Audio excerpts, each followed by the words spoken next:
Is already there. ADHD Aquatics. What's going on? What's going on? Hope everybody's having a great new year. And I know I've been, kind of sporadic with the live streams, and I haven't had one for a few months. And things have been pretty hectic with life and work. But the fish are doing great. I just want to give you guys an update and show you guys what's going on in the fish room.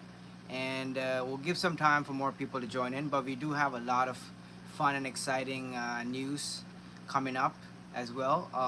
The website is finally going to be up and operational. We'll have products on the website. What's going on, Zebra Pleco fans? Oh, good. I'm sorry about that, man. Hope you're having a good New Year. Hope everybody's having a great New Year and a great evening. What's going on, Sandy? How you doing? Hope you're having a great day. Oh, I'm doing good. I'm just a little tired today, but I was cleaning tanks all last night, so it's been a groggy day. But things are catching up. You know what I mean? Like I caught up on sleep over the Christmas break. Back to work in the next couple of days. So yeah, life never stops. That's good to hear, Sandy. What's going on, Jeff? What's going on, 3G? Hope you're doing great. Happy New Year, brother. Happy New Year to everybody. Outside in aquatics, what's going on? What's going on? So yeah, I'm in the basement right now. We don't actually have a lot of stock like we usually do, but we do have a decent amount of fish. We sold a lot through the Christmas break. Like obviously it's a busy time, and so a lot of the young fish that we had are sold, but we do have some discus. We have some other cool stuff. We'll look at some cool fish in a bit in the living room, but we're in the basement right now, and we'll go around and look at some of the discus. What's going on, Longfin Lagoon? That's great. I'm happy to send you some fish. So yeah, we'll just walk around. Michael's actually in the US right now. If you guys don't know who Michael is, that's Fish Easy on YouTube. If you're not following him, you should. He's actually in the US. So we're partners in this facility. And he also has a fish room at his place, which is a part of this entire operation. And he does make videos usually from his home fish room on the weekends or on Fridays. So subscribe to him, follow along. He also has members only stuff, so pretty cool stuff actually. I'm a member in his channel as well. But yeah, he's in the US right now.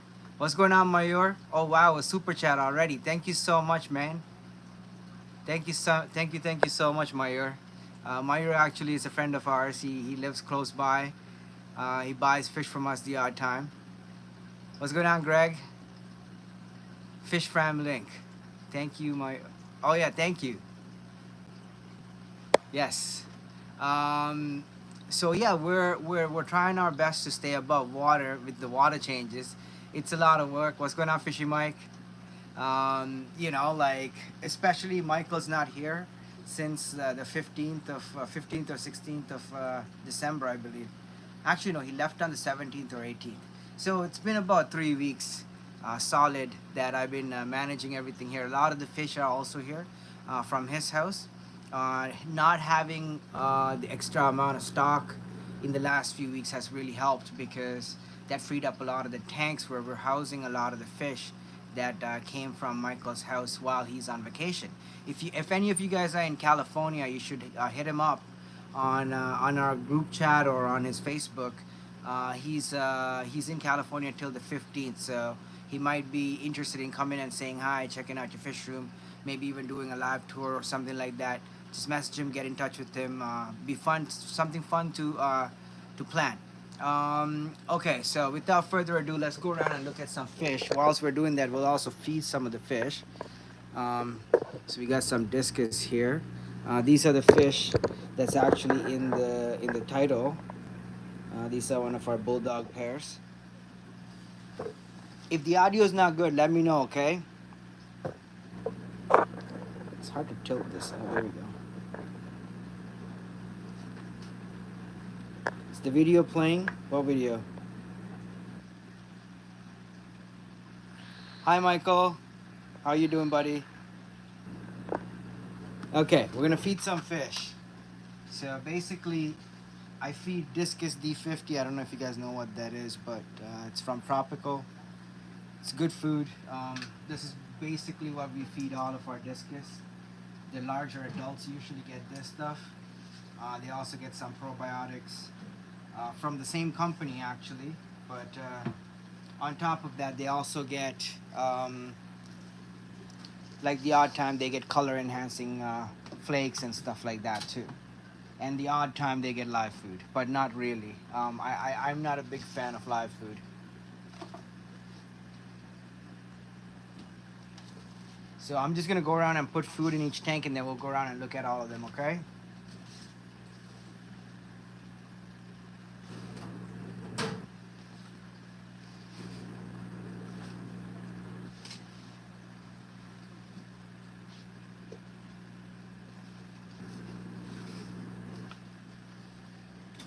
All right.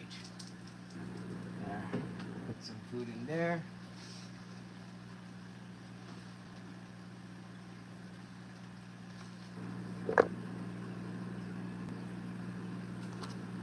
What's going on, Craig? What's going on, Belinda? All right. What did I miss? Oh yeah, you guys should follow Belinda. Actually, she sent me a cool crystal Pleco recently, which was really cool. I have it upstairs. If when we get up there, remind me. I can show you guys what she sent me. What's going on, MC? Okay, so yeah, it's hard to film and feed, but I'm gonna try. But here we go. Let's look at these guys. Okay, so these are some of our Discus. These guys are a few months old. They were born here. We use hydrogen peroxide in our breeding tanks. If anybody's interested. So there's actually, let's look at that real quick. There's eggs in this tank. Okay. So you see the eggs, right? Okay. Basically, to stop the eggs from getting fungused, or to protect, let me bring this down a bit more so we can look at them a bit better. There we go. All right. So,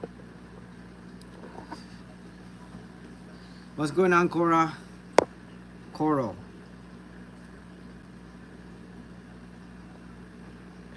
Yeah, hit the like button, everyone. I have been unwell for several months, but starting to improve. Well, that's great, Michael. Hope you feel better soon. It always sucks when you're not feeling well, you know, like it just doesn't, nothing gets done. You're all groggy, you know, and then also the ailment on top of that. So it's a lot. So hopefully you feel better 100% real soon. So what I was explaining earlier is how I use hydrogen peroxide in these tanks. So these fish have eggs, right? What I do is I take 3% hydrogen peroxide, which is this stuff. In Canada, you can buy this at the Shoppers Drug Mart or any other pharmaceutical outlet. In the US as well, I'm pretty sure you can buy this at your pharmacy all over the world, pretty much anywhere. This is a general antiseptic. You know, it works really good on wounds and stuff. It burns a lot, but you know, when you get a cut and stuff, this stuff is what my mom used to put on us when we get scrapped up and stuff. What's going on, Shady Grady? So what I do is I put 2 tablespoons, which, there we go, 15 milliliters, so 30 milliliters total. Here, let me try to zoom in. Okay, 2 full tablespoons of this stuff into 20 gallons of water. Actually, right now it's about 15 gallons of water, maybe a little less. And I still put 2 of these and nothing happened to the fish. They're fine. I do this 3 days from the day they hatch till from the day they're laid till the day they hatch. Okay, so when the eggs get laid after about 12 hours, which is when I usually either notice them or if I notice them right away, the next morning, I would put 2 tablespoons of this stuff. The next day after, I'll put 2 more, and the day after, I'll put 2 more. Okay, that seems to really help with the eggs from fungusing up. It doesn't work all the time if the tank is dirty or if there's other factors that obviously factor in, but if conditions are good, this really keeps your good eggs from getting infected by anything from the bad eggs, because eggs do go bad in a clutch. So super cool product that we use in the pets in the fish room, that is from the drugstore. Okay, so these are our baby discus, really cute. This is actually a pair of fish that here, let me try to get down there. Okay, there we go. All right, I'm just gonna keep it down here. These guys are a pair of fish that was born here. um, they were born the year before last. They are breeding. We have babies from them already. They're a really good mom and dad. That's the mom. They're looking for food right now, so kind of hiding, but gorgeous pair of fish. I really like these two, and we'll look at some of their babies in a bit, okay, when we go upstairs. All right. Tablespoons, yes, tablespoons. Now, discus seem to be less susceptible to a lot of things, even with chlorine, for example. The discus seem to be able to handle at least the chlorine in our tap water without any issue. Whereas if I put tap water directly into a tank with plecos, they will die. You know what I mean? The same tap water. And what's going on, Thomas? Well, that's amazing. Let us know about your successes. We like to know. So, uh, I've noticed. I lost my train of thought now. Okay, I lost my train of thought. It'll come back to me. I'm getting old, you know.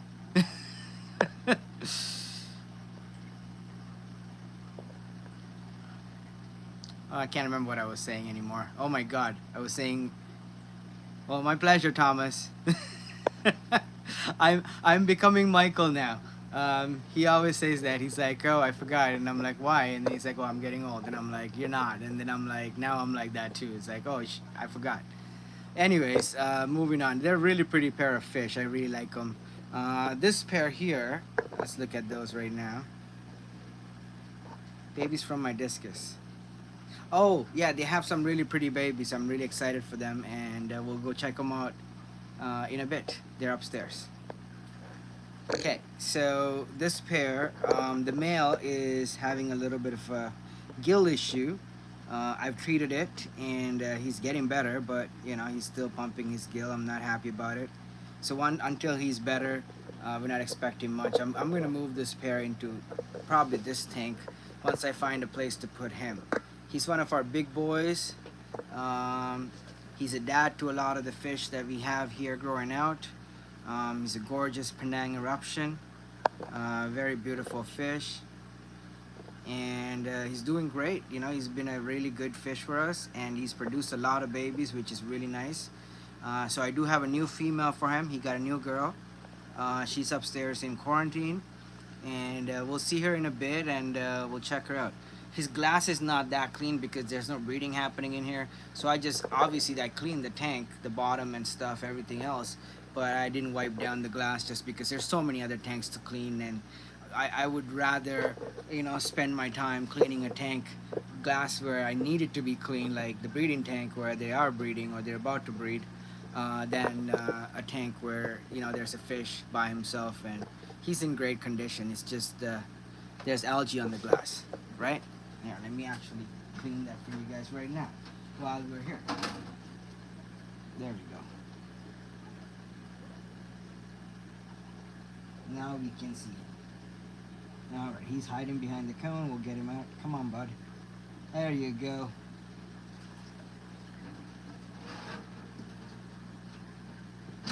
Okay. So, there he is in all of his glory. What's going on, Red Laser? He's a gorgeous fish. I really like him. And he's a big guy too. He's not little. He's actually quite large. And hopefully he produces some more clutches for us with the new female. He's a really good dad, and he's not aggressive towards the females, although he's extremely large, which is really nice. I like fish that are not aggressive. I find that the bigger ones tend to be like docile for some reason. That's just been my experience. But you know, he's actually an exceptional fish. So moving on, we have another pair of fish here. They're hiding in the back. This fish, the female is the one that's red, and then the male is the orange one. The male is dad to the other two orange fish we just looked at. So he's a gorgeous fish. He's just a little dark right now. They might lay eggs, so I'm not gonna disturb them. But they're doing great. You know, they're not like the nicest fish that we have, but they are one of our breeding pairs, and they do produce some nice looking babies. So these guys are having a bacterial issue. They are being treated right now, so we're not gonna spend a lot of time on them. But they are gorgeous. It's just that they're having a bacterial infection. I'm gonna go around and look at them quickly. So there's the fish, and you see that this guy might not make it, but this is pretty common in discus actually. There's, you know, he probably got scratched up, picked up some bacteria, and that's it. Now he has it. Now everybody else is gonna get the bacterial infection too. But since I'm medicated, there doesn't seem to be residual, you know, like outbreaks. So they seem to be doing good, but let's hope that it doesn't transfer to these healthy fish here. Down on this side, okay, we have some of our red discus that we bred here. These are big ones. They're about 1.5 years old, and they're doing great. They're growing. They haven't started breeding. One of them has with the other red female we looked at earlier, but these 5 are still getting, you know, getting there. So not pressuring, but when it happens, it happens. Gorgeous fish though. Very nice, very healthy, very, very good quality fish. And turning around, some more discus that we bred here. So these are our fish as well. These are from our orange to the white Rafflesia male. And so some of these fish will have white Rafflesia patterns, or will carry the gene to the next generation. So hopefully a lot of them are going to turn out to be red. I think that's what they're going to end up being, but you know, we can't tell yet. So, but clearly they're not growing as fast as the rest of the fish.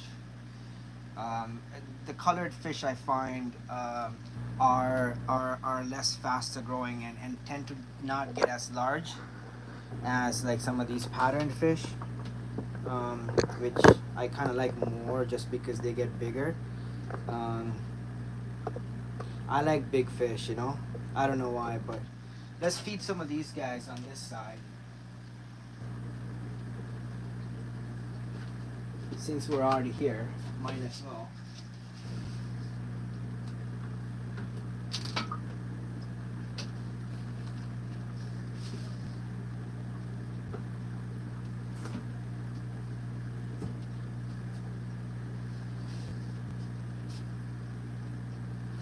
Okay, going around feeding everyone. Let's throw some food in these guys.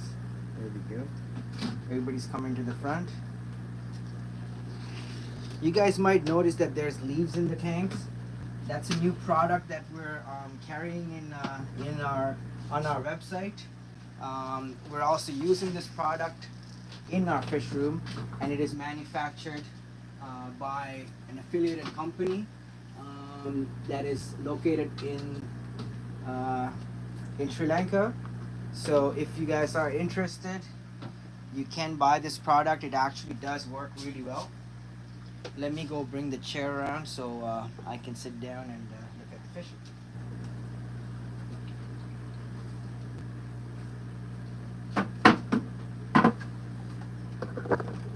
Okay, all right. Let's sit here and look look at these guys for a bit. They're really nice. This is a good batch of fish. Nice and healthy. Everybody's all perked up.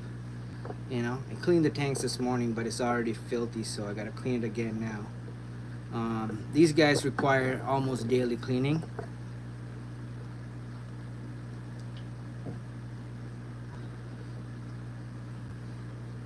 But discus seem to do better when they're in larger groups. They seem to be more comfortable in larger groups. I find that they do better in a group of at least 20 to 25 fish.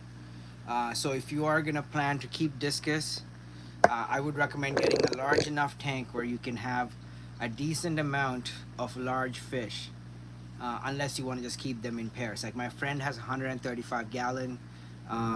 He has about 16 or 17 large fish in there. He pulled out 4 breeding pairs, and he still has about 12 fish. So, he had about 20 fish in total in there, I think, at one point. And they're big. They're fish that were born. Some of them, I think, have at least half of them were born here in our facility. So and it's the 135 makes the fish look small, but they're like 6-7 inch fish. You know, good, decent sized, gorgeous fish, and they do really well in a group in a large enough tank. So that's something I found that was quite useful in raising these guys. And you have to cull. That's another thing. You can't. Not every fish. Yeah, 10 gallon per discus. Ideally even larger. You know, like the thing I find is that when you get to the tank sizes of like a 180 or something like that, you can keep a group of 25 fish in there, like with no problems, with like 2 FX6s. You know what I mean? Like, so like it's just that they're such a large fish. But minimum requirements, yes, I would say at least 10 gallons for a large fish. Even when we're breeding them, I like to keep my bigger pairs in the 25-gallon cubes as opposed to the 20-gallon tall tanks. Like we just looked at, there's some 25-gallon cubes in there that I keep my biggest pairs in, just because they produce a lot of waste. Like one of those big discus eats about a half a teaspoon of food twice a day at least, minimum. That's like just sustainable, like, you know, amount of food. If you want to actually bulk them up, you got to give them more food. Sometimes I give the bigger ones 3 times, so a teaspoon and a half of food per fish. Now imagine 2 fish times teaspoon and a half. That's 3 teaspoons of fish food going into the tank every day. You know what I mean? That tank needs a water change almost every day or every other day. Aside from the water, the biological composition of the water, the pH also crashes with this high protein food that we use. So you have to really keep an eye on those things. The smaller the tank, the faster your parameters can change as well. So these are various factors when it comes to keeping discus in long term.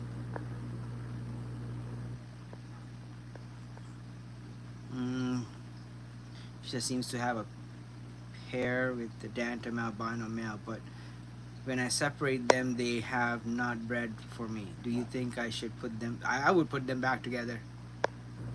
I mean, you can get them to breed. I'm pretty sure the fry are gonna be really nice looking. They might be Dantums, most likely. They probably wouldn't be albino or pearl scale, but those are recessives, recessive genes. But they will be Dantums. They'll be plain Dantums. And then if you breed them back to each other, you might be able to get albino Dantums, you know. But again, that's a long process. Notice the problem, work with what it is, then deal with the correct actions quickly. Lazy and or ignorant kills more fish than in oh god, yes. Yes, that's the one thing. This hobby, you cannot, like right now Michael is on vacation and he's probably not too worried for the fish because I'm here. And I think for me as well, if I were to go on vacation, I would feel more secure because Michael is gonna be here. But like if I had to leave my fish to like my fiance or a friend or or nephew or a younger sibling or somebody else, that would be like I remember my best friend's wedding actually. It was 3 days, in Niagara Falls. I was one of the best. I was the best man, so I had to be there for the entire 3 days plus an extra day. So I was 4 days out of the house. And the fish, I didn't have anybody feeding them or anything like that. Nothing was like that. But I came home to several dead fish, just because I wasn't there for the 4 days, and things that whatever happened in that time period that killed them, right? So that's the main thing. Even if I'm not feeling like it, there's days through the Christmas break where I didn't want to get out of bed because I was so tired, from like just the backlog of not having sleep and all this stuff. And but I had to get up, not even feed the fish. Those days I didn't feed anybody. I think the Christmas Eve, no, Boxing Day, I didn't feed anyone. I didn't even answer my phone. I didn't look at it. I was just like, I just need sleep. I didn't go anywhere. Like I didn't shop, nothing like that. I just stayed home, just stayed in bed, just watched movies, and as soon as I could pass out, I went back to bed. I slept like 17 or 18 hours on Boxing Day, just trying to catch up on sleep. You know what I mean? And but the one thing I do remember doing throughout all of that was coming down and checking the fish at least 2 to 3 times every single day, making sure that nothing's going wrong. You know what I mean? Just to have the peace of mind. But here, I want to show you guys these fish here. These are like one of my favorites in the fish room right now. These are our spotted eruptions that were born here. These fish are about 8 months old now, give or take. I would say slightly younger for these particular ones. But look at that. That one's really nice. That spotted leopard. This ring leopard is really pretty. The one in the back. I don't know if you can see it, but I had some Asian friends come over to buy fish. And so my friend and his wife, it was so funny. My friend and his wife were here. They're standing right beside where I'm sitting right now. Like, so we're looking at the fish. They're here to buy discus and other fish, and they own a store. And they came up to this tank, and the wife saw, like, well, she's my friend, so my friend saw this fish, and she started speaking to her husband in Chinese right away, and like telling, like, and then usually she does, and she's usually, like, when she's here she speaks English. Her husband speaks English. They're pretty courteous. Still laughing. I'm like, guys, I have no idea what you're saying, but I know I kind of get what you're saying, that you want that fish, and I'm like, it's not for sale. She's like, oh no, so it was funny, but I think I really like that one particular one. But also there's a few that I like. Okay, I just scared them. Okay, let's see. Well, okay, let me be clear. Every fish in this tank is here because I like them. Okay, let's be honest. There was about 3 times this amount, and this is what I kept. Okay, so these are fish that are for us, for me and Michael to breed with, for the future, for next year and stuff. So every single fish in here are my favorites. Okay, but this one is definitely one I really like. That one in the back also. There's this one. This one is, oh, mwah. It's like, picture perfect fish. Now remember, these guys are really young. Okay, so this tall shape is not. They're not gonna be like this forever. We just looked at their dad in the other tank with the spots. Okay, so that's their dad. They're gonna look like their dad in a few months. This is just because they're babies. They haven't fully grown into their shape yet. Okay. So I know a lot of times people say, oh, your fish look like footballs. You want them to look like footballs at this age. These guys are really young. These guys are about, I would say about 8 months now. Maybe a little less actually, maybe 7 months. They're born in May or April or May of last year. So, and this one is one of my favorites, definitely. I really like this one. That little one in the back. Just because size, man. I want them to be big, I want them to be big like these ones. I like big fish. I don't know what it is, but these guys are definitely my favorite, or one of my favorites. We don't actually have fish in a lot of these other tanks. These tanks are getting resealed, finally we're getting around to it. There's a couple of fish in here. These are all for sale. But up here we have some really nice ones. So let's look at those real quickly before we move on.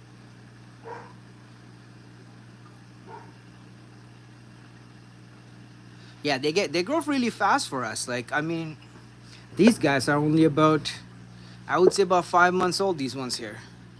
Yeah, we do have dates for everybody's births, but I stop writing them on the tanks just because then I get them wet and I forget to, like keep writing on it, and I just take a picture of it and it's on my phone. So if I need to go back and check, I know exactly how old the fish are based on the picture. But yeah, these guys are about 5 months old now. Real nice. Um, Same with the other ones we looked at here. These guys are about 5 months old as well. They're brothers and sisters. What we just looked at, and these are all brothers and sisters. These guys are about 9 months old. They were born February actually, so 10 months old. They're old. Well, 9.5. They were born at the end of February. So, or almost a year actually. So you see how the size difference is comparatively.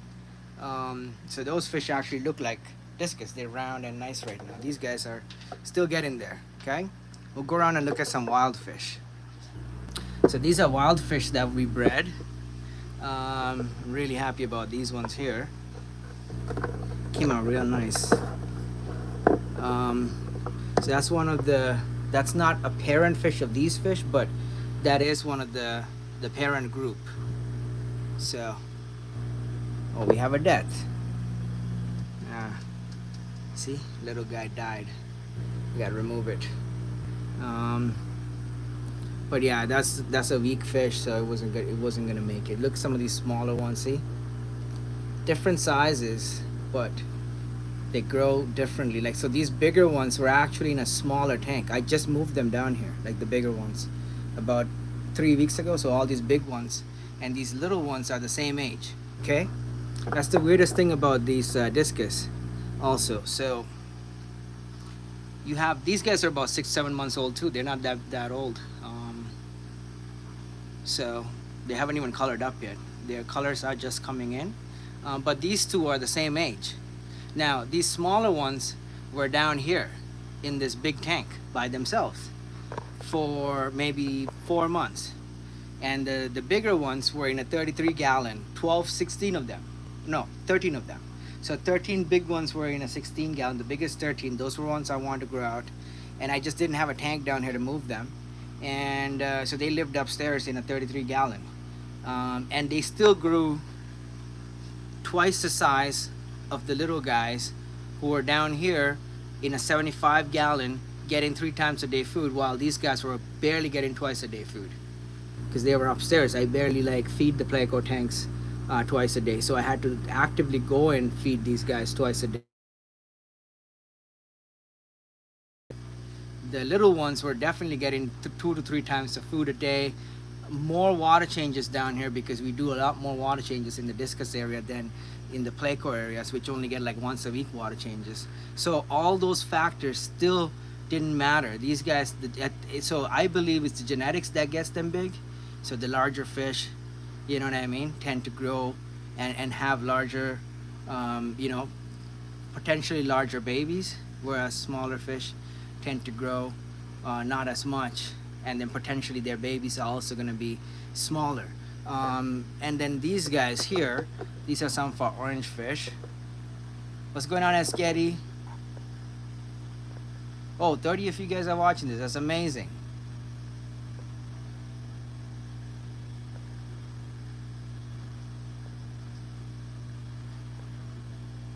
Okay, so these guys, we bought them last year. They've been here for a while, but you see the small one there? Same age, some of the bigger ones. Again, not growing as big as the other types. These colored ones seem to be smaller.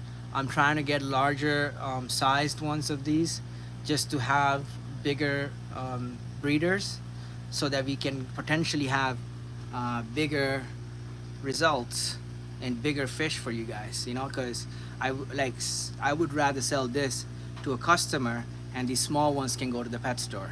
You know what I mean? That's what we usually do. I'm just holding on to these guys just to see what color they become, and I also can't sell them until they have color, but these smaller ones will be going to the pet store as soon as they get color, so in another month or two. But look at that. Look at the red on that one. Oh, this one's colorful too. This one's really pretty. They're all brothers and sisters, and there's a spotted one here.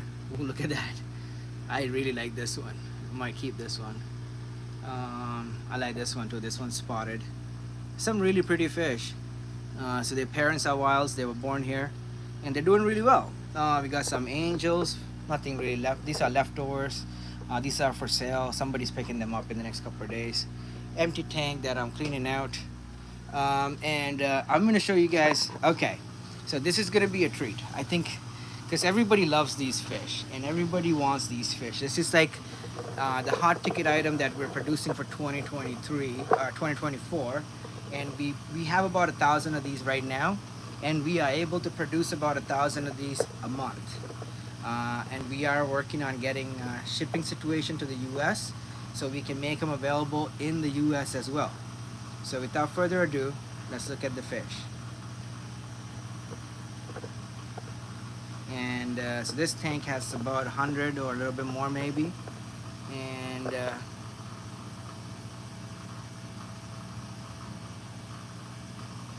Sandy has a really good question there. Oh, Mayur, that's a common problem with black rams. I'm gonna answer Sandy's question after I leave this room because it's quite loud in here. But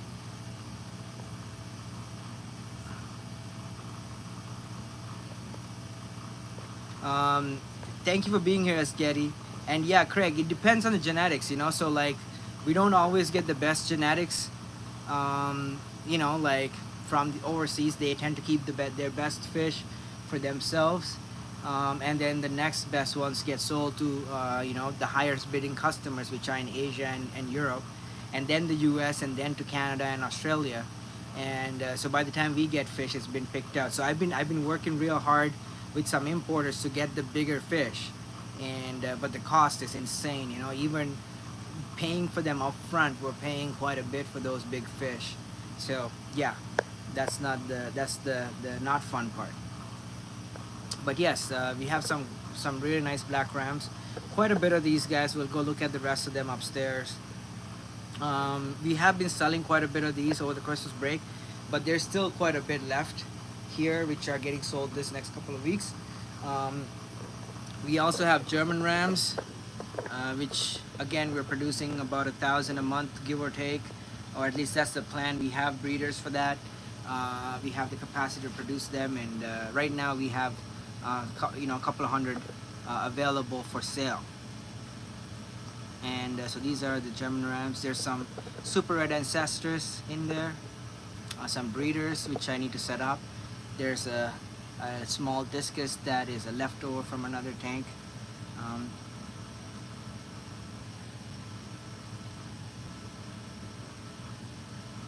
That's amazing, Craig. What's going on, Aqua Balls? We do have a new rack, and there's nothing really going on in there. There's some baby fish in here, but I don't think we're gonna see them. I should feed them. Hold on, give me a second, and don't look at my booty. I'm gonna go feed the fishes.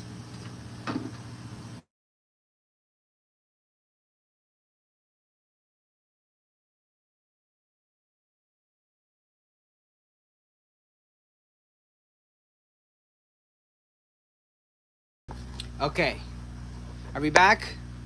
Okay, my friend's been calling me, and I don't know how to tell him that I'm on live because I can't message him because my phone is what I'm using to live stream. Oh, and he won't stop because I think his discus are breeding, and he's excited about that. What's going on, Kenny E? Daniken in the house. All right, let's feed some of these guys so we can leave the basement and go upstairs. And I'll answer Sandy's question as I'm moving out of this loud room, which has our air blower.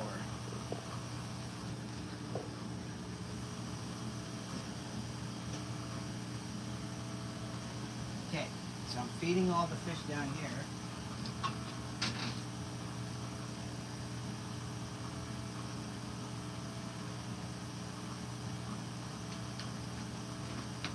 Okay, done.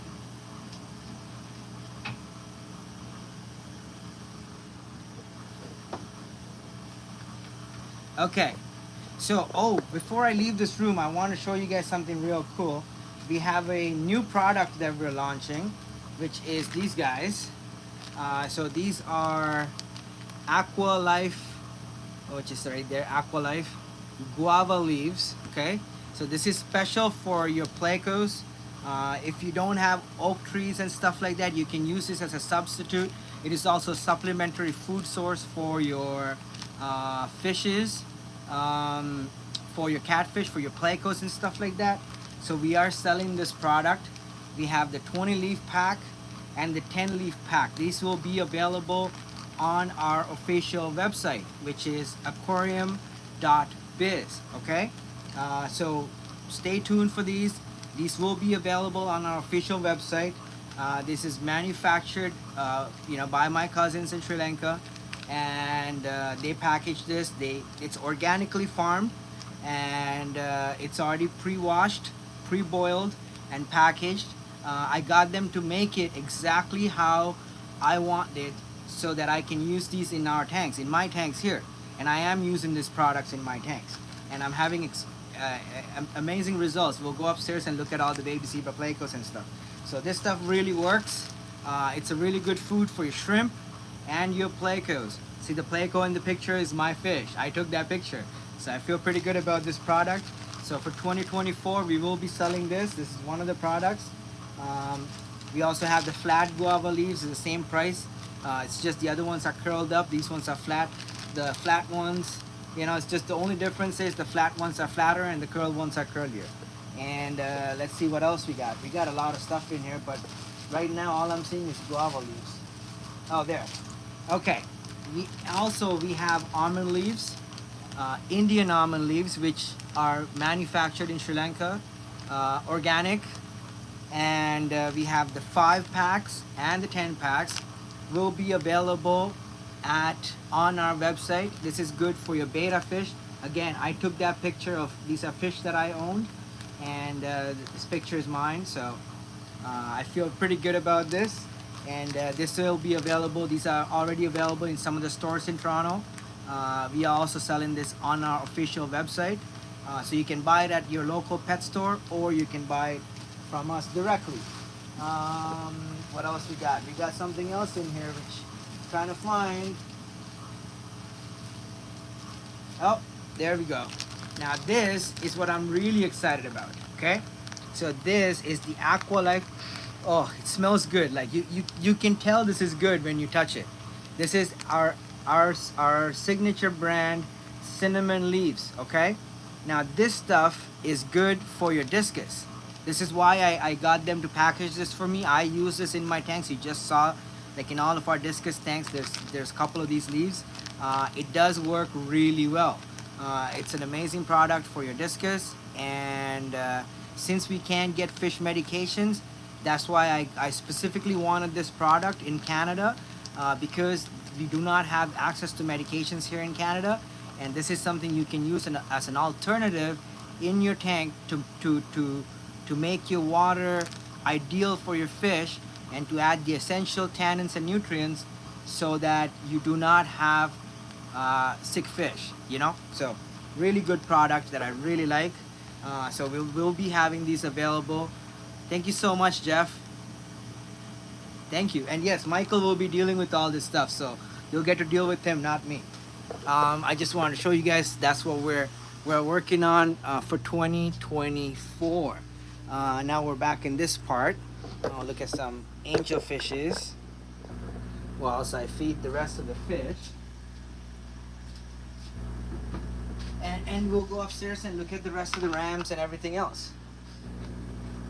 We do have quite a bit of baby zebra plecos right now, so that's really cool. They were all born in the last few weeks. Last year wasn't a great year in production for us, but we figured out what was going on, and so I'll make a video about that coming up. Okay, all right, so we're gonna go upstairs and look at some more fish. I think I fed everyone. Oh, there's a dead fish I need to take care of. Let me do that right now before I forget, because otherwise I will go upstairs and I will forget to remove this guy.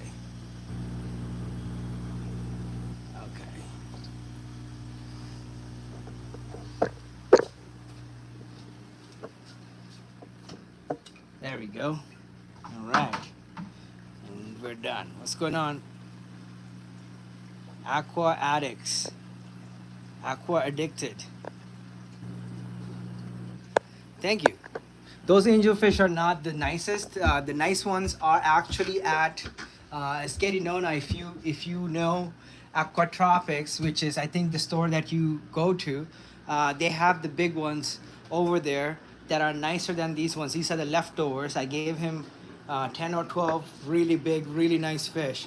So go check them out and pick out what you like. They're bigger than the ones you saw downstairs, like twice the size almost. Those are the ones downstairs are like the smaller leftover ones. And this is Princess sleeping, being her charming self. And going around, we don't actually have a lot of fish in this floor right now. We do have some discus. There's a pair. These guys were born here. We're not trying to breed them yet. I want them to grow bigger. This is a new fish we bought. So this is gonna pair up with our spotted male. This is a leopard or scorpion or snakeskin or whatever you want to call it. Gorgeous fish, really nice, female confirmed. She laid eggs by herself in this tank actually. Look at her, she's gorgeous. Empty tank. There's a discus in here, which is in quarantine, but it's done its quarantine. It's supposed to go into a tank. We think it's a female also, so this is gonna pair up with hopefully one of our younger fish that we're growing out, just to get some genetic diversity. But I'm not hugely happy with this fish. I might return him and get a different one. So let me know if you guys think that I should return him, because he's not that big. I want a different fish. I think I'm gonna return him. These guys are a new pair we're working with. They're gorgeous. We got these two fish from a friend of mine, aquatopia.ca. That's who we get a lot of our breeding discus from. So gorgeous, gorgeous color on this one here. Oh, I can't even. And then they do have a new spawn on the cone there. I don't know if you can see them, but it's blocking my view. Of course you are. The female is gorgeous too. That's the female right here. Come on, sweetheart. Turn for daddy. Come on. There we go. All right. She doesn't want to cooperate. They have eggs. They have babies, newly hatched. So no cooperation there, but gorgeous fish nonetheless. It's an eruption, yeah. What's going on, Steiner? We got some of these guys, which are luminatus rainbow fish, and they're gorgeous. And there's some L340s, which are in the bottom there growing out. I should probably take that yarn because they tend to get stuck in there. Some leftover angels, which we're not selling. Some more red lizard babies. Some more luminatus in here. It's hard to see them right now because this camera is too high for that. Moving on, we got some more rainbow fish in here that are growing out. It's our super red longfin breeding colony. They're doing great. Lots of babies. Sandy got a bunch of babies from these guys. So did Bill. We're not really selling these right now because we have a lot of friends that are on the waiting list for them. So we're trying to hold on to them and to distribute amongst our friend group. There's some L134s in here, growouts. There's about 52 in there, I believe. It's hard to see them because the tank is quite dirty. It's not that I haven't cleaned this tank, but they just dirty it up. And yeah, every day. Got some barbs that we're growing out. These are Michael's breeding selection fish. More of those. Gorgeous little guys. So again, not for sale right now, but will be for sale. Got some plecos that we're holding in here. Got some red lizards. Got some angels growing out. Got some new electric rams that we bought from London, Ontario. So gorgeous. And some little other celestial pearl danios that we got that are also from London, Ontario. These are what was left from what we purchased. It's quite a bit that didn't make the quarantine, but These ones are doing great, so pretty happy about that. These are babies from the pair of fish we looked at in the basement. These guys are about, I was about 4 weeks old now. They're already size of a quarter. For anybody that doesn't know what a quarter is, that's a Canadian 25-cent coin. It's a pretty decent sized coin. It's about that big, so pretty nice size already for a month. What's going on? A night owl. And I got some black angels that are from Israel, so hopefully they make it. Got an electric ram in there, another cichlid, empty tank. There's some long fin ancestors in here. Pair of angels, Thorictis pair. They did have babies, but I don't know what happened. I'm not paying attention to these guys' babies anymore. I pay attention to the parents. I clean the tank, but we're not actively breeding them right now. I got some ram breeders that are supposed to go into tanks upstairs. Got some angels, some more angels, and some black rams and some platinum angels. Real nice, you know, everybody's doing great. Growing, coloring up, doing well. Got some black and black marble angels. I'm really excited for the black ones, but again, they're not the nicest looking fish that we have, but again, it's what we have, so we're gonna work with what we have and then try to improve from there, right? And so on the other side of this, so there's not a lot of fish up here, like trust me, like we've sold a lot. These are the 2 tanks of rams that we have for sale. So these guys are definitely overcrowded, and I'm picking out fish from this tank and selling from it. This is one of our sale tanks. And so yeah, all these fish are for sale, and we will be supplying a lot of the pet stores. My yours says I'll help you clean it out. And this is the tank I was selling from. There's still some fish left in here, but this tank was as full as the tank you just saw. But through the Christmas break, we did have a few large orders which we filled out of this tank here. Predominantly empty tank. Got some apitanos in there. Nothing really happening with those. Got a couple of angels, red koi keepers that we're growing out. You know, it's nothing spectacular. But yeah, this floor, less work up here right now, just because there's not as much fish. We sold quite a bit. Oh, sorry. There's a lot of mess which needs to be cleaned, but again, I would rather sleep than clean. But yeah, so that's what's going on. And so lastly, we'll go upstairs. We'll look at some fish that's upstairs. And then I'll let you guys go do your the rest of your day. And so we'll start up here in the zebra pleco tanks. Oh, there's a baby. So this baby actually was born in the tank. I missed the spawn somehow. There's some more babies in here. And I don't know if you guys can see them, but try coming around actually. There we go. Make it more manageable. So this baby was born in the tank. There's babies that are in here. I think there's about 7 or 8. I don't know where they went. Hopefully they didn't escape. Let me see. No, they didn't escape. They're probably back in the cave. They do go back in the cave with dad. So dad's still in there. Some more babies in here. I need to clean these today. I clean these every day.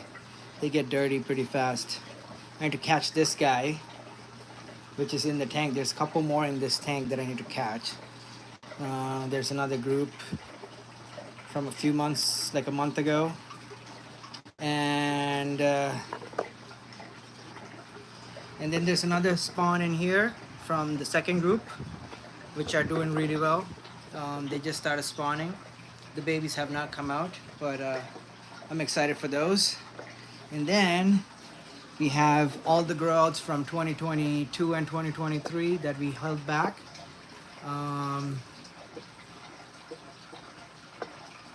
Thank you, sir. Thank you, Steiner. Steiner's like my first channel member actually, from like forever. So another white lightning type fish. I really like this pattern. So there's a few that are like this now. So I'm trying to get more that have reduced patterning. A lot of the fish we kept back have less black and more white. We try to like increase the white and reduce the black linings just to make like the contrast is better that way. I like the 50-50 contrast. The 70% black fish look nice too, but the 70% white, 30% black seems to be the best contrast for me personally, at least. So that's what I'm going for in terms of what we're trying to achieve, the end result at least. So, all right, let me try to do this real quickly. There's some more grow outs. These guys are sold actually. The person that bought them has not picked them up yet. I haven't gotten money for it either, so I can't even say sold because he has to pay me. But he's in the Bahamas, so he's coming to pick them up. I think he's coming on the 6th, and then he's gonna come pick them up after that, and then get him back to his place, which is in Northern Ontario. So that's what's going on in this room. I mean, when I'm live streaming, why can't they call me when I'm not live streaming? And then we have our 236s in here. I don't know if you'll see any. There's one giant one. There's another one. Should be a couple more. Oh, thank you so much, Steiner. Oh my God, what a generous super chat. Thank you so much. Really helps out right now. And that is Sandy Diamond's beautiful piece of art, which is something she gifted me last year, which I'm really happy about, and it's above my bed, and it's my favorite piece of art. So this is the view of the tanks. Oh, and to answer Sandy's question, actually, Sandy asked me if I'm concerned about the pH between tanks. So if I'm moving fish from one tank to another tank, am I concerned about the pH? Always. We've lost quite a bit of fish not checking the pH.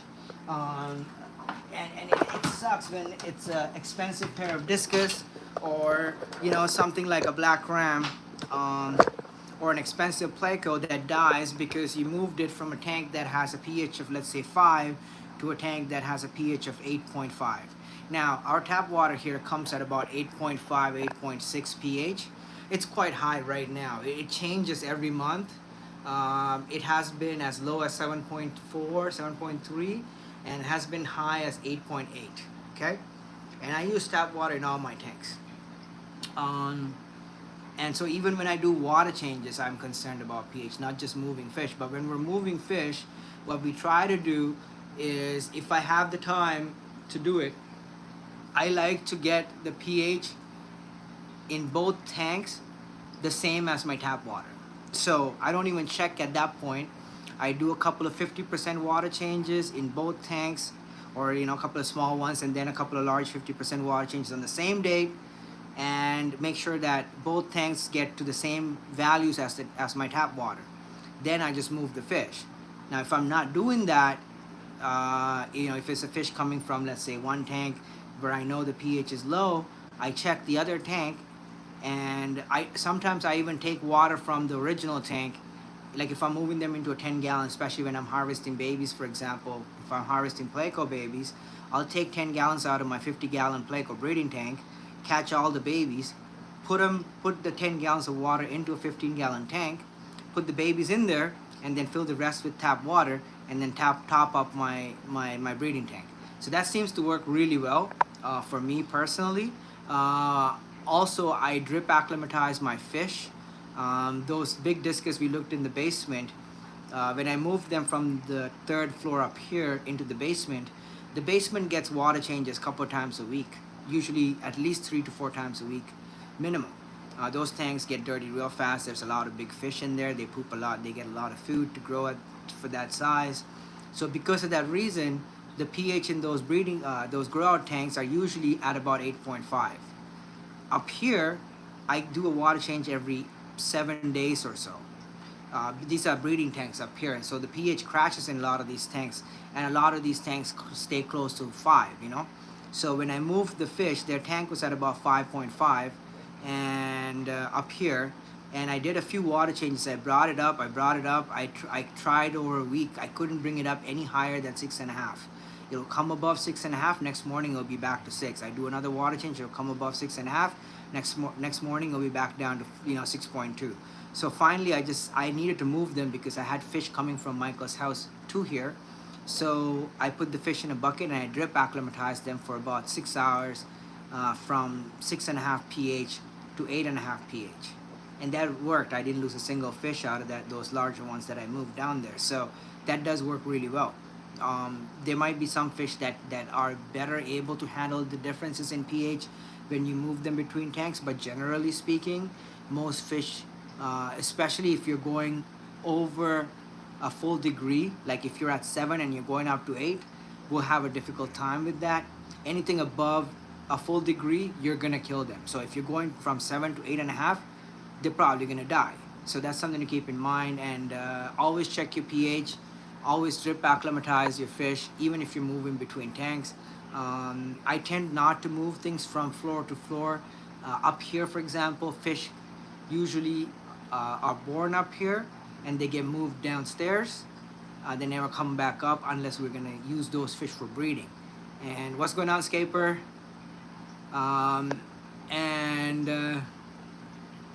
So for that purpose, because of that reasoning, there's not a lot of fish coming up, so I don't have to deal with fish coming from high pH to low pH all that much.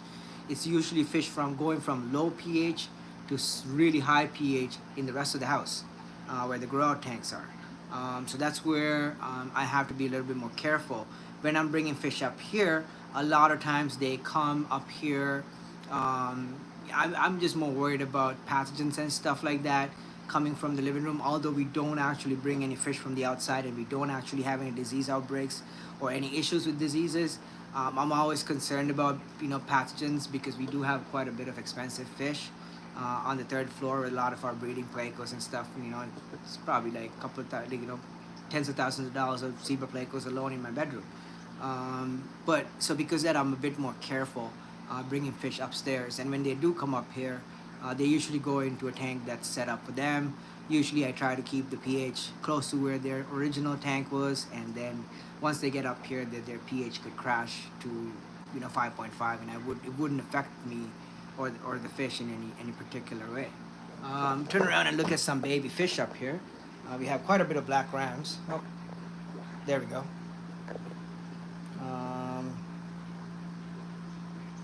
That are breeding up here. So these are born about a month ago.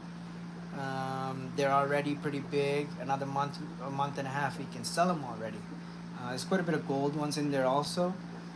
Some of our breeders. This is a pair on babies. So they're the black stuff on the plate. So our babies, I don't know if you can see them. They move around. Every once in a while you'll see one moving. Another black ram pair.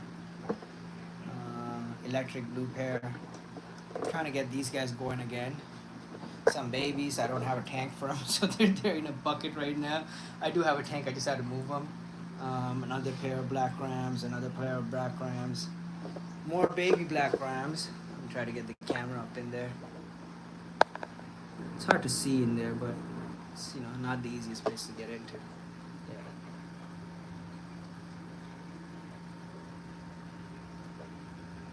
Quite a bit. I just took the parents out. The group tank, which needs to be refilled. And up here there's a lot of work to be done today. I just haven't gotten around to it. These are our red-tailed catfish. Here, let me put the light on them so you can see them. We're growing out a couple of big guys. There they are. That is Beatrice, right there. And that is Miss Piggy behind the filter. Now, Beatrice is bigger, and she's my favorite. I like Beatrice more. It's not friendly yet, but I think she will be soon. Got more black rams. Pretty much all black rams in this room. There's more black rams. More black rams. Well, it's an empty tank right now. More black rams. Black rams. Black rams. More black rams. Quite a bit of breeders, you know. What I found, unlike our other fishes, um, we had to keep quite a lot of breeders. It's not even because they don't produce a ton. They produce quite a bit of babies each pair. There's a lot of things that can go wrong. So to get the numbers that we want, right now we're running 12 plus 8, 20 breeding tanks just for black rams. Plus I have extra pairs all over the fish room, in this room, plus the group tank. And so all in all, we have about, I would say about 50 adults that are constantly breeding or getting ready to breed or in the process of. What's the most difficult fish that I own? Actually, these guys are not that hard for me personally. Each fish has its challenges. I can tell you what's the easiest fish. The plecos, the zebra plecos, the hypencestrus types, the ancestrus types are quite easy. I would say hypencestrus is probably easier than ancestrus for me personally, just because the hypencestrus eats the food that I feed all the rest of my fish, like the angels and the discus and the rams. But ancestors are quite easy fish as well.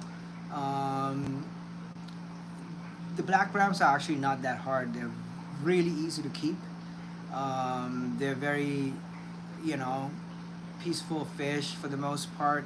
Obviously, you know, breeding pairs do have their issues. They fight the odd time, so you have to, you know, like a lot of our pairs are like natural pairs, so they pick each other naturally from a group, so that tends to work quite a bit. One of the challenges I've personally experienced with black rams is the size of the babies. They're quite small, so feeding them is a pain. You have, you know, you might not have very high survival rate. Like a lot of times they'll have 500 babies at a time, and if I can raise 250 or 200 out of those 500 to a size where they're eating brine shrimp, I'm a happy camper. That's a bit of a challenge a lot of times, but you know, I've overcome a lot of those challenges by doing, you know, constant feeding with like small food, like powdered food and stuff like that, which means the water gets bad quite fast in tanks with the parents and the babies. So there's days that I've had to do 10 water changes in a 10-gallon tank, just to keep the water level clean. So in a day, maybe 8, 10 water changes. But that only happens for the first 3 to 4 days of them free swimming. So it's not a huge challenge, but it is a challenge nonetheless. The discus, again, have their own challenges. Bacterial issues, you know, cross contamination is a big one. I think cross contamination is a big issue for black rams as well. I treat the black rams the same as the discus. I find that they tend to have the same level. They're very hardy fish. Like, I mean, you know, once they're stable in a tank, like you can see in this tank, like it's not, you know, like there's one little filter. There's what, like 400 fish in there probably. You know, they're doing no issues. I did a water change a few days ago. There's a lot of poop floating around, which, you know, I need to obviously deal with it every couple of days, but it's not like they're super sensitive for that type of stuff. You know what I mean? Like they're okay with that type of, you know, a couple of days of neglect is seems to be okay with them. But what I find is, if the water is like, you know, this, you've seen the poop from today. This is not poop from 3 days ago. But if this were to persist for a week, these fish will get sick. You know what I mean? Like, so that's a challenge I find with black rams that you don't have with, like, let's say angelfish. But that's the same challenge you have with discus as well. Angelfish seem to be a little bit more forgiving to water quality. These guys, not so much. Discus, not at all. So those are things that I've experienced in terms of challenges. But the fish we keep here are quite easy. These fish breed on their own. I don't take any eggs out. I don't do any of that extra stuff. The parents usually raise the fish. They are born here. If the parents are not good parents, then we don't get babies from them usually. So they don't tend to live as long in our tanks. I just, if they're not good parents, out the door they go. Somebody else will pay good money and take them and work with them. But I personally don't have the time for that. They have to be, good parents. They have to be able to do their job on their part, and I can keep the tanks clean and the food in there. That's my job. You know what I mean? Keeping the babies alive and laying eggs, taking care of the eggs, and keeping them alive. That's their job. That's what they're naturally good at. All the fish that I breed um, are bred that way, including the plecos. They're bred. The parents do all the work.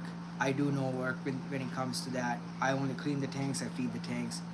I look at them. I medicate them if I need to. I do whatever I need to do to make sure that everything is pristine and perfect, and the water is good, and the conditions are right, and the parameters are right, and all that. But beyond that, they breed on their own. They do all the work. Just because of the amount of work that's in here, I physically can't. You know what I mean? But at Fish Easy's facility, we do breed some fish that require us to take the eggs out and raise them ourselves, like barbs, tetras, you know, various types of rainbows, like dwarf rainbows and stuff like that. And he does have the patience and slightly bit more time than myself to do all that. Whereas with me, I can barely keep the food cultures alive. I mean, I'm pretty sure I killed the paramecia cultures, and he's probably gonna be mad with me. But I have to. I'm supposed to replenish them with, like, restart them, but I haven't gotten around to it. And I feel like they're all dead now because I don't see any paramecia, and this is, it's a lot. It's a lot. It's a lot. What's actually challenging to keep alive paramecia for me? They're a pain. I'm not good with things that need a weekly maintenance and stuff like that, or a weekly resetting and stuff. I just forget, or I just leave it to the next day. I'll say I'll do it tomorrow because it doesn't necessarily have to happen that day. You know what I mean? I'm good with the daily stuff. Like, if you need me to clean the tank 4 times a day, every day, at a specific time, I can do that. Like, because that's a schedule, I can follow that daily. But when it comes to, like, the weekly schedules, you know what I mean, or every 10 days, that's when I kind of, like, you lose me there. You know what I mean? Jeff can relate to that. You know. Yeah, I mean, paramecia is. I don't know. I think I'm pretty sure I don't see no paramecia in the bottles. I think the bottles are all clear now, and I'm looking through them and I can see right through it. So there's nothing in there. So I think I killed them. So I'm pretty sure Michael's not gonna be happy about that. I definitely killed his Daphnia culture. Like, I don't even know how they died. They died like literally day after they got here, or 2 days after they got here. Everything was dead, and I was like, "Where are the Daphnia?" And they're all dead. And I'm like, "What? Where's the Daphnia?" Like, so I had to message him, and he was like, "Oh, it's fine," but he's probably not happy about that.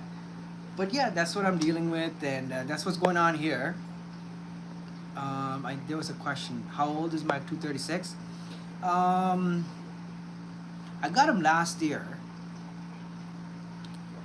No, year before last year, actually. So it's been about a year and a few months, and they were tiny when I got them. So they're probably about a year and a half, maybe close to 2 years. There's some that are about 5.5 centimeters. So, they're getting their size now. So I'm trying to pick up 10 more. I just haven't had the finances for it.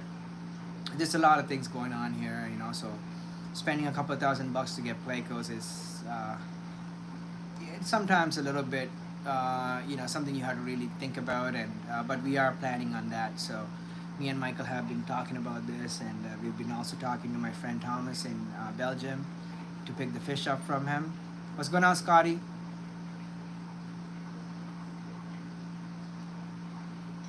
Well, Mayur, you can come pick them up here. I'll give you a better price. 6 months away from breeding, eh? Let's hope. Let's hope I have males and females. Thanks for being here, Scotty. Yeah, I don't know about the paramecia. Like, what do I use for powder food for fry? We use a few different things. I personally like the Dr. Bastelier Baby Nano. That's my go-to. I like it because it is the same as what I feed the larger fish and the grow outs. and it seems to work really well. But on top of that, we also have golden pearls, 50 to 100 microns, and 5 to 50 microns, 50 to 100 microns, 100 to 200 microns, and 200 to 500 microns. Or 300 to 500 microns. So we have all those sizes of golden pearls, which I use, when I need to. We also use reefroids, and I also use powder paste food, which I dissolve into the water, which gets the water really nasty, but it's what I do to keep some of the black rams alive, especially when I'm going to work. I just have to do that, and then I had to come home and clean that tank, like, take almost all the water out with like 500 little tiny babies. So it's not easy, and it's a pain in the ass. And here, I'll show you guys. See these tubs?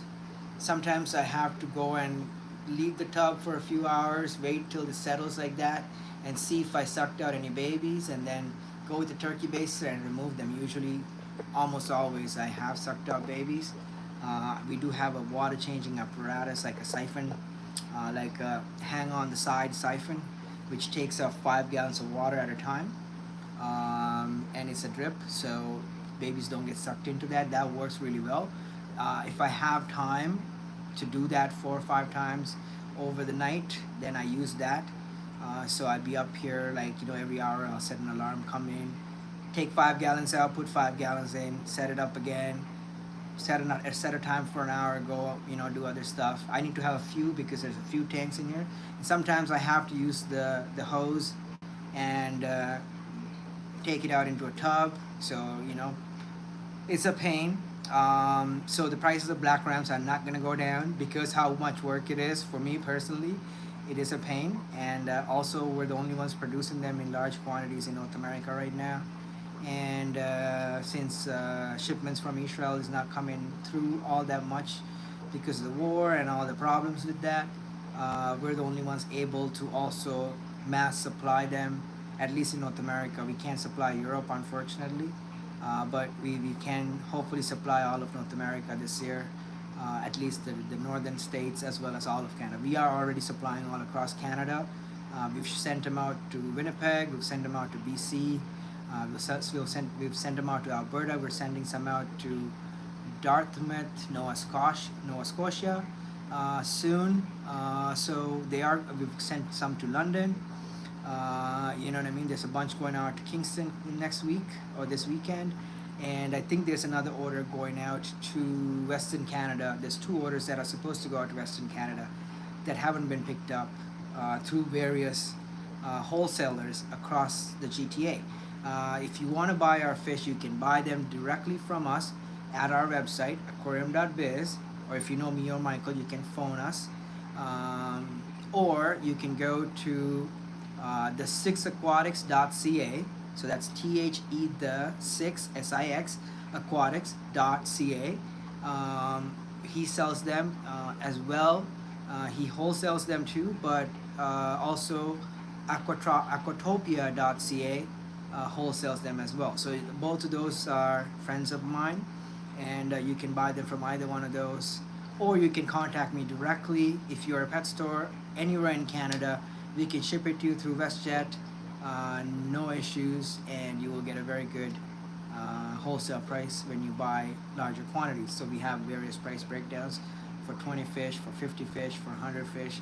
So prices go down significantly when you get to the 50 to 100.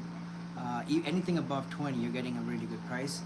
Even under that, but I don't really have time to go and meet people for one fish. If you want to buy a fish, go to the store and pay the $40 and buy one. Usually they retail between $25 and $40 depending on who you go to and the time. Like over the Christmas, there's people selling them for $25 on sale. Usually they're about $45 each at the store. So that's what's going on in the fish house, and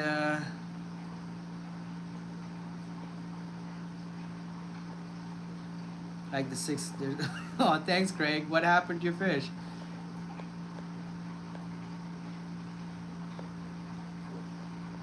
Yeah, Or black rams. Have I ever used egg yolk? Yes. Um, Egg yolk, the only difference between the paste that I use right now and egg yolk is that egg yolk is a little bit more, um, it fouls the water a little bit faster than what the paste. The paste is a little bit more stable, but not by much. So between the two, I go with the paste, but yes, the egg yolk works really well also. Oh, your rams died. I'm sorry, buddy. Do you know who breeds them in Australia? Ben's Fish World. I don't know if you know who that is. I just met him on Facebook, and through a Black Ram group actually, and he's having really good success. And he seems to have the same genetics as what we have, which are the original Israeli genes. So these are the original Israeli genes, not the Israeli genes right now. These were the original black rams that the Israeli were producing about 4 years ago, before they introduced other bloodlines into the black rams to stabilize them a little bit better. So our fish were originally bought from Israel, and we've been working with them for the finally we've gotten to a point where we're now able to mass produce them.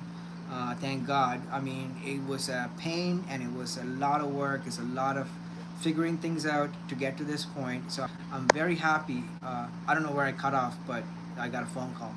Anyways, I'm very happy where we are with it, and I'm very thankful to God to where we are. But to get here was not easy. It was a lot of figuring things out, with the black rams, especially with the food for the babies and stuff. Growing the babies was, it's not easy, and that's why we've come to this point where we are doing it here instead of at Michael's house, because I'm letting the fish do the work. But having said that, I'm very happy about that, and that we are mass producing them right now. Now, the genetics wise, our fish are the blackest black rams that you will find anywhere, uh, because they come from the original black lines, the double dark, let's call it, okay, the double dark black. Now there is a silver black. There's a black ram that is a single dark. We do occasionally produce the odd one. It's a genetic thing, and if you breed silver dark or silver black fish, you're not gonna get the quality of the fish that we have here, and that's what most people everywhere else is breeding. So there are fish being coming out from Southeast Asia right now. For example, there's a shipment that arrived yesterday, and they're silver dark. So they're single black. They're not double black like ours. So they are black rams for all intents and purposes, and they're also $13 landed cost. That's before the wholesaler makes $1 on it. So like the stores would be paying, quite a bit for those, and then they will be anywhere between $45 and $50 anyways, and which is the same price as our fish, which are gonna be DD black. So that's the difference between the different fish. Uh, yeah, Ben's fish I think are from Israel. I haven't confirmed it with him. I've been talking to him about this, not particularly that particular topic, but about black rams. But I haven't got to that question yet. We've been always, because of the time difference, we're always like, I will message him and then I'll get a response and I'm sleeping, and by the time I respond back, he's sleeping, so he'll respond to me the next day.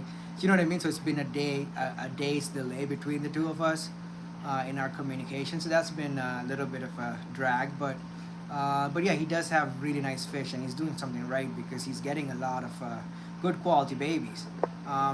But coming back to the point, if you are going to keep black rams, keep in mind not all black rams are created equal. There's also the blue crosses, which are what Israel's producing right now. They're called the same. They're called black rams or dark night or whatever, but they have a lot more blue spangling on them than the ones we produce, which are pure black. Like, here, let me show you guys some of our breeders that are on this side with the light on. Like this guy, for example, look at him. That's one of our like daddy breeders. He's a big boy. This is a granddad breeder. He's actually dad to a lot of the fish that are in here right now. That's one of his daughters. He has produced some babies with her. But yeah, you can see the color, right? Like the quality is is, you know, next level. Even when the tank's dirty, you can see that they're nice, you know. So that's the difference, and I think you know, that's something I'm very happy and grateful to God for, that we are able to produce these super high quality, really nice fish. Like this guy, it's a younger male, but look at him, gorgeous, gorgeous. And this one's my favorite, I think. He's produced quite a lot of babies for us, and so is this one. This one has produced a lot of babies. He's old. He's like 2 years old. He's the oldest fish out of all the black crabs here, and he's dad to most of the fish that are in here. Almost all the fish that are breeding in here right now are from him. So, you know, and we almost lost the line. So that's how close it came to losing the line. Um, so that's another one, and yeah, I'm pretty happy about that. And if you guys have any questions about that or anything else, I'll answer that now, or otherwise I'm gonna sign off. The males I have are some of the darkest ones. Well, thank you, Mayor. You got them from us, right? We tried to give you the nice fish. No, everybody gets the nice fish. I mean, every single fish we have here is black. I don't think I can. I've been trying. My goal is to produce a fish that has black fins, and I'm getting close to it. I've produced quite a bit that have some black on the fins, but it's not complete. I've produced a few that have complete black fins, like they're black, and but they're not the highest quality breeders. So I haven't bred any of them yet. I do have one that I'm holding in another tank somewhere, but we haven't gotten to, you know, working on them yet. But I'm gonna go through the other tanks and see if there's any that have full black fins. I'm gonna keep a bunch of breeders anyways. I'm gonna keep about 50 more from the new group, just because these guys are now, you know, a few months old, and I, you know, don't want to take a chance like what we did last time. So I'm gonna keep another large group of babies to breed with, and I might actually sell some of these pairs to some of my friends that are really interested in them as well. I've had a few people ask me, and I get good money for these pairs, so if anybody's interested, I can definitely hook you up. Wink, wink, nudge, nudge. uh, the bright orange fins. Yeah, I think that you can't really get away from the red fins, but I really want to have black pectoral fins, like the side fins, you know. I want that to be fully black. I don't care about the top fin and the bottom fin. I know that we cannot get that to be completely black, or at least not yet. But I do have one that has, like that male right there. He has like really black fins also. The bottom fin is a little bit red though. So, you know, like it's genetics, right? So it's selective breeding. We are selectively breeding constantly these guys, and then the next thing is I want to also try and do some crossing with the electrics, not to like dilute our black lines or anything, but just to have some fun and to see what we can get, because I've seen the results and they're nice. What's going on, Brian? Okay, I would say yes and no. Black rams are basically the same species of fish as electric rams or German rams, and general care is the same. There are differences between the two types of fish, in the sense where black rams are born prematurely, so they're born after 48 hours. So the eggs get laid, and the eggs hatch within 48 hours of them being laid. Now that's a huge benefit for somebody like me with hard water. You know, I don't necessarily have to have my pH really low for them to hatch. Anything below 7 seems to be okay for them to hatch. So I have good success with that.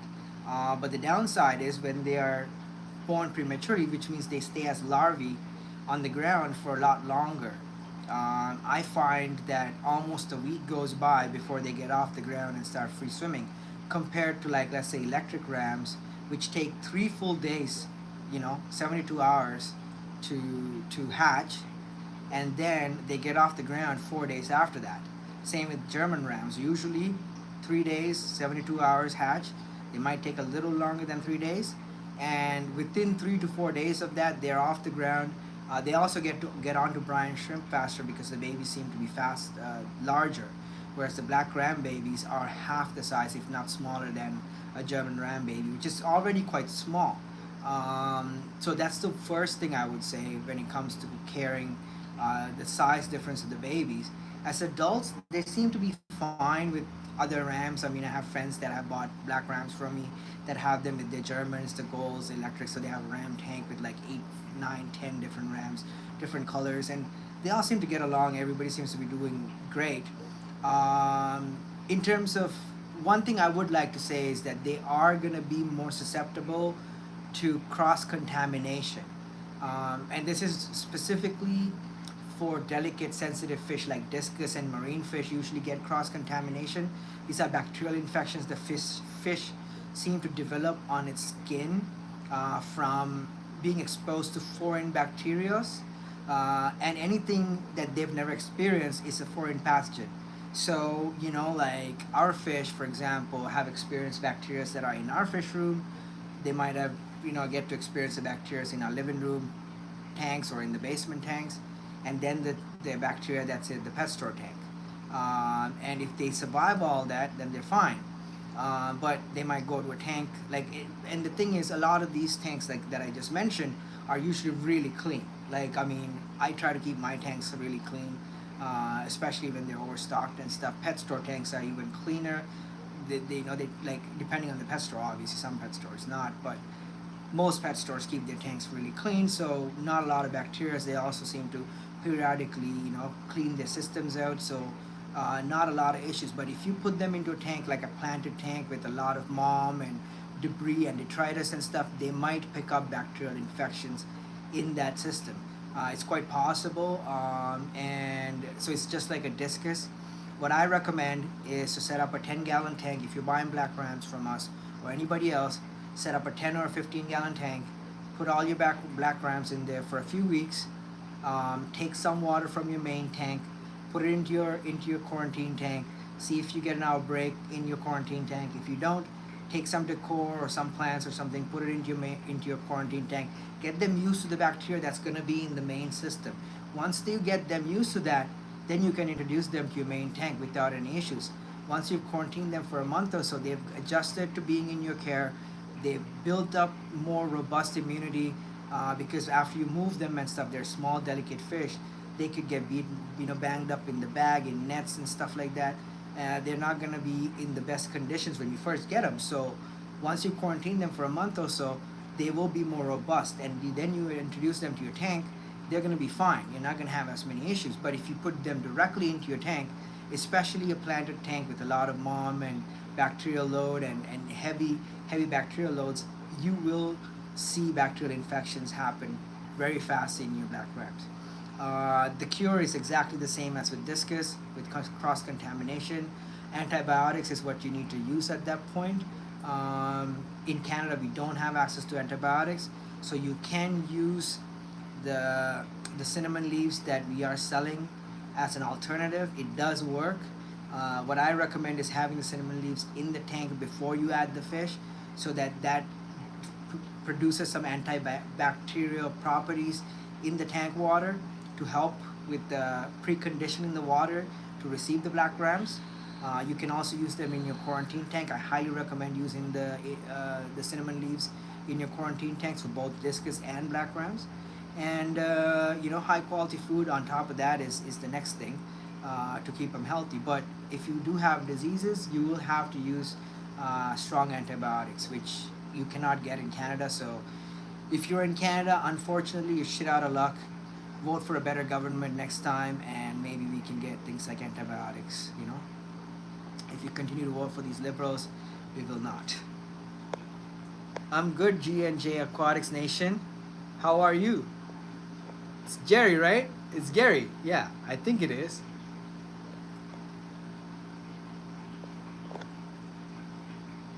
Yeah, it is Gary.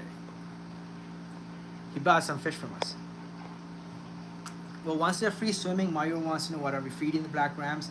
I personally feed them paste food, which is um, this stuff here. Now, okay, I put quite a bit. I take like a little ball, like what I would feed my baby plecos, and I dissolve it into the water column. It makes the water kind of milky, kind of brownish kind of color. I do that several times through the night, at least 5, 6 times.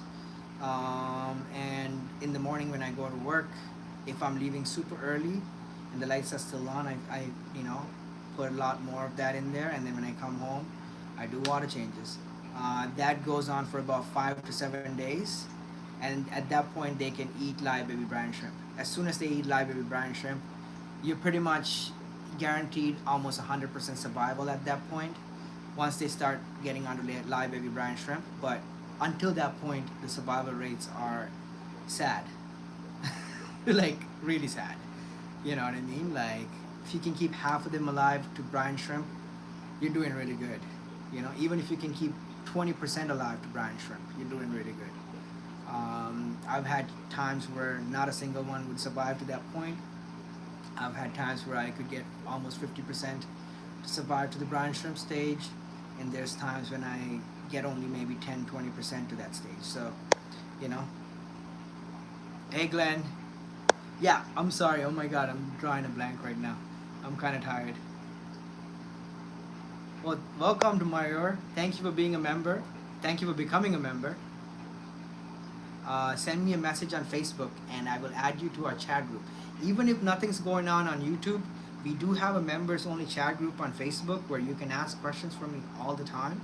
I mean, obviously there's times I'm feeling antisocial like the last few months where I was not always actively on it, but like anybody asking a specific question, I always I'm able to answer them usually within a day or so. So if you have any specific fish related questions, I usually get back within a day. And there's also fun communication happening in there, and there's quite a bit of people in the group that have an extensive knowledge in fish keeping, including Michael himself is in there as well. So a lot of times when questions are asked, one of these knowledgeable people might also answer the questions.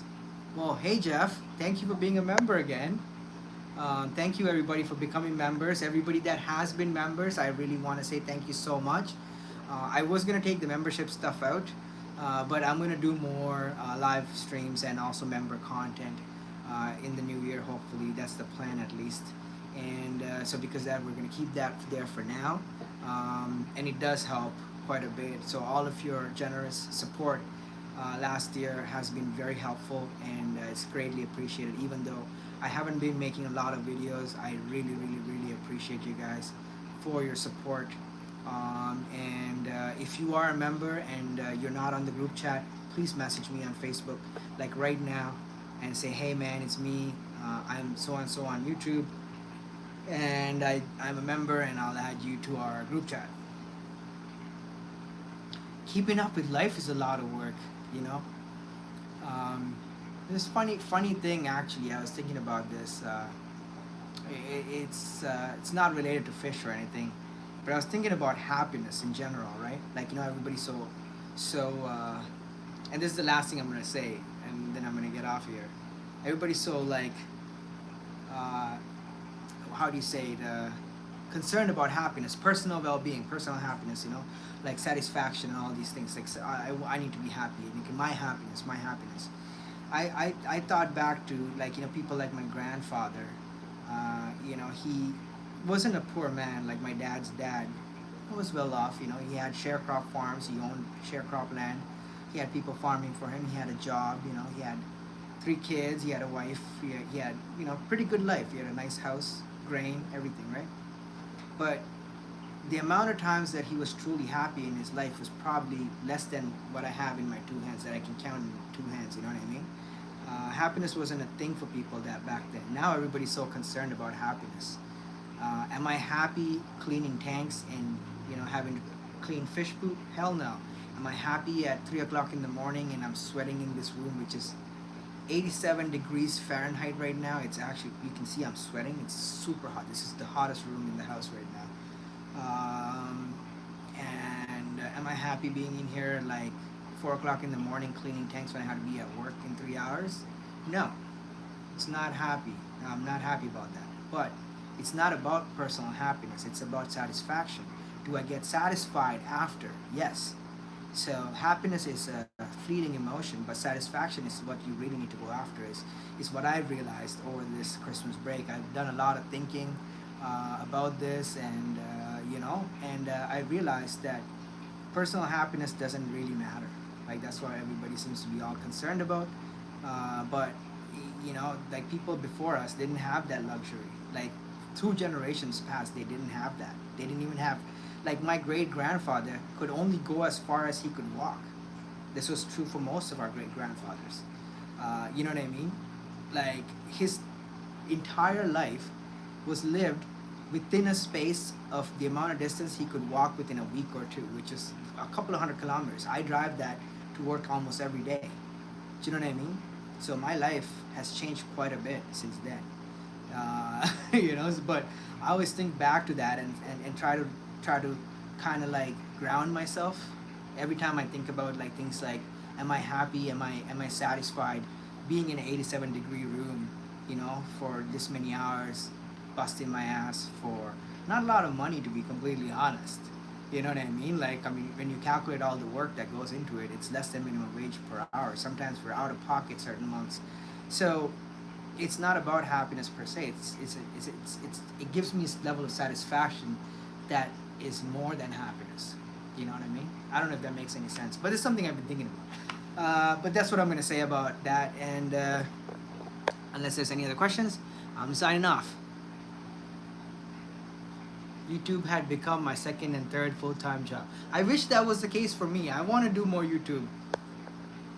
Happiness is a state of mind. That I agree with. 100% Sandy. But like I'm pretty sure have more experience with the time before technology, modern technology, you know what I mean? Time before computers, phones and things like cell phones, you know what I mean? Like AI, like what? Like imagine having to explain to my great grandfather what an AI is. Like imagine having to explain to my great grandfather about a cell phone. Like, he's gonna lose his mind. He's not gonna be able to comprehend that. Imagine his father. Imagine my great great grandfather. I always think back at that. Like, like it's like imagine trying to explain to him. Like, okay, I was at Bob Wilson's house, who is 89 years old now this year, maybe 90 actually. He wouldn't tell us his exact age. We had to calculate it based on how old he was when the Second World War started. That's how we calculated his actual age. He's about 90 years old, okay? He was telling me, I actually have this on video, I should probably edit that and put it out, about how they kept discus fish in the early 1900s, okay? So when we first found out about discus, Europeans wanted them in their tanks right away. Russians were very big on discus, and Germans. But it gets quite cold in Germany and Russia. So how did you keep a discus alive in Germany and Russia through the Russian and German harsh winters, right? So what he told me was that what they did, now these were wealthy people that had money, right? So what these wealthy Russians and Germans did, and Europeans in general, they had their aquarium and they had a plate underneath where you can put hot coal. You know what coal is, right? Like, red hot coal. So they will have one of their servants make a bunch of hot coal, put it onto this tray, and put it underneath their tank, which will heat up the tank from the bottom to keep it warm through the winter, like through the night. And then in the morning, that same servant would go and do that again. Throughout the day, they'll have to maintain the temperature. They didn't have air pumps, they didn't have, fancy lighting and all this stuff. And so it was very difficult to keep these fish alive. I remember when Bob told me about his first discus, which he bought in 1954. Imagine 1954. My dad was born in 1951. So 1954 is like a long, long time ago. You know what I mean? Like, that's like 70 years ago, right? And so 70 years ago, he was telling me they didn't have, a lot of the stuff they had now. Like they had air pumps. He had air pumps. He had box filters, and he had a heater. And he was keeping discus alive. He was one of the first people in Canada to breed discus in Canada. And he was the president of the North American Discus Society since in 1991 to 1998 or something like that. And then previously also, as well as afterwards, he's very actively involved in the fish clubs. And but imagine being those pioneering fish people, you know what I mean? Like, so we are very blessed today to have all the things that we have, the technology and stuff. And I feel like um, a lot of people seem to, somewhat take it for granted, the privileges that we have today compared to our ancestors, that like didn't have like freedoms or autonomy, like, you know what I mean? Like, before 1905, Sri Lanka was under the king of Sri Lanka, and people were essentially slaves. Everybody was owned by the king. You had no civil rights. You had no vote. Men, women didn't matter. You had nothing. You were essentially a slave to the king, and the king would command you to go to war, and you would have to go to war and kill your neighbors and pillage and plunder their fields. That was the reality to the men that lived in that time frame, and the women were even in worse situation until the colonizers came and freed our people and got them into the free world by giving us education and bringing things like railroads and stuff like that, you know what I mean? And educating the average person. Like the average person didn't have the opportunities, like so it's really really crazy to look back at those things. I don't know, that's just how I live now. Just think about things a little bit. Anywho, that's my rant for the day. And hope everybody's having a great new year, and hope all your fish are breeding. That's important. I think everybody wants their fish to breed. I know a few people that don't want their fish to breed, and I think those people are crazy people, because there's nothing wrong with your fish breeding. But again, to each its own, right? Um, and hope everybody's doing good, and hope all your fish are doing great. I will see you soon. I'll try to live stream on Friday, which is the day after tomorrow, if I am not working. I've already been asked to work on Saturday already, and I'm just waiting to find out if I am. And I think I'm supposed to go to work in the morning, but they haven't messaged me. Maybe they did while I'm on the live stream. So things are getting back to normal, and life is starting again. Crazy break is over, and really nice, Sandy. I seen some. I think you made a post about it, or did you post it on the group? I can't remember, but I remember seeing something about it. That's amazing. Congratulations. I'm really happy. And you are very successful. Excuse me. I'm having the hiccups. You are very, very successful with your L340s, which is amazing. I'm really happy about that. And then they're not a difficult fish. They just require the right conditions, which you seem to be able to get, very easily. So very happy for you for that. Shady Grady says the biggest change is the information that is available to everyone by sharing. Yes. Oh my God, 1972. I wasn't even born yet, and I'm still have all the books that I had. I was born in 1980, and that's the only way I used to get fish information. Like I learned about German rams, okay, which were not even called German rams back then. They were Microgeophagus ramirezi, the butterfly cichlid, in a fish book. It was in, like, I think in the mid 90s, I would say, late 80s, early 90s, somewhere there, when they were discovered. They were the biggest thing. I learned about these fish in a book. I saw a picture in the book, and I fell in love as a child. And then when I was about 15 or 16, I saw them at the pet store for the first time in my life. Like, this was like literally, like, imagine time before internet, right? Like, so you see a picture of a fish in a book, you can't see any more pictures because there's nowhere to go and Google it. There's, to go to the library, this is a new fish that was discovered recently, or whatever it might be, or in the last decade, let's say. And there's no information, there's no pictures, there's nothing. So I would read the book, and I was in love with this fish. I probably still have that book somewhere in my parents' house.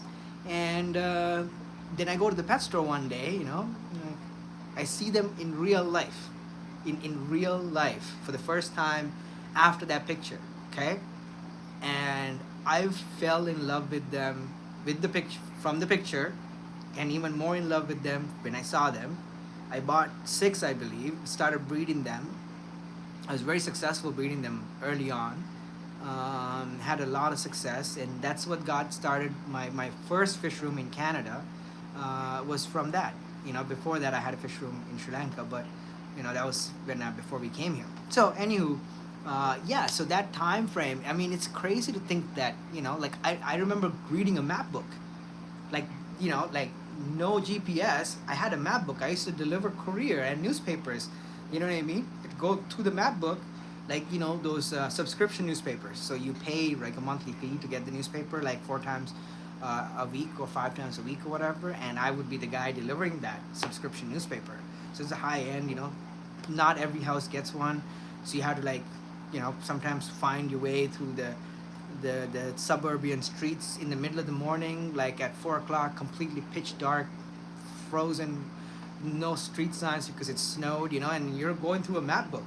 That's all you got. No GPS, man. No GPS. The map book. That was the days. Like, oh man, I do not miss the goddamn map book. I'll tell you that. I like GPS. I don't know. I've been so accustomed to using GPS now. I even if I know where I'm going, I like having the GPS on because it tells me if there's cops in front on the road. It tells me when there's a red light sensoring camera, so I don't run the red light cameras. It tells me when they have the speed traps. It tells me all that stuff. You know what I mean? So I love it. I love it, and I wouldn't drive without it now. But I mean, imagine a time before that, right? Anywho, I'm gonna sign off. Uh, Steve Sutton says, "I'm glad, man. See you, Steiner. Hope you guys have a good night. I'm gonna sign out, and yeah, I'll try to live stream on Friday if I am not working, and if I am working, I'll try to live stream on Saturday, depending on how much work gets piled up from now till Saturday, and I might work Saturday too. So we'll see how it goes. And message Michael if you are in California, and let's get you guys connected so he can come and visit your fish room. All right, I'll see you soon, and I love you all. Thanks for everybody that joined in. Thanks for all the super chats. And to all the amazing members, everybody that became members today, and everybody, special thanks to everybody that's been members through the last year because it really was amazing. All your support helped out quite a bit, and we are going to be doing more stuff in the new year for the channel members. I just haven't figured out what it is yet, but we will try our best and do more member related stuff. In the meantime, join the chat for all the members in our super secret chat group on Facebook. Thank you so much. I love you all. God bless you and a happy new year. And I'll see you soon, okay? God bless you.